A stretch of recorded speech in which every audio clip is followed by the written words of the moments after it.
عمران خان پر قاتلانہ حملے کی تحقیقات ایک بار پھر کھٹائی میں پڑ گئی۔ Pakistan Tehreek Insaf P T I کے چیئرمین عمران خان پر ہونے والے قاتلانہ حملے کی تحقیقات ایک بار پھر کھٹائی میں پڑ گئی۔ سروسز ٹریبونل کا لاہور پولیس چیف غلام محمود ڈوگر کو دیا گیا اسٹے آرڈر واپس لینے سے لاہور پولیس چیف پھر معطل ہو گئے اور معطل آفیسر جے آئی ٹی کے سربراہی نہیں کر سکتا۔ غلام محمود ڈوگر نے 5 نومبر کے وفاقی حکومت کے معطلی کے خلاف سروس ٹریبونل سے اسٹے لے لیا تھا۔ معطلی کے خلاف اسٹے کے دوران پنجاب حکومت نے غلام محمود ڈوگر کو عمران خان پر حملے کے جے آئی ٹی کا سربراہ بنا دیا تھا۔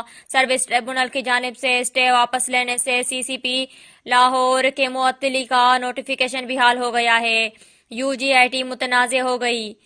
عمران خان پر قاتلانہ حملے کی جوائنٹ انویسٹیگیشن ٹیم کے افسران تذبذب کا شکار ہیں کیونکہ کوئی بھی معطل افسر جوائنٹ انویسٹیگیشن ٹیم کا سربراہ نہیں ہو سکتا۔ قانونی ماہرین کا کہنا ہے کہ غلام محمود ڈوگر اب معطل ہیں، وہ جے آئی ٹی کے سربراہ نہیں رہ سکتے۔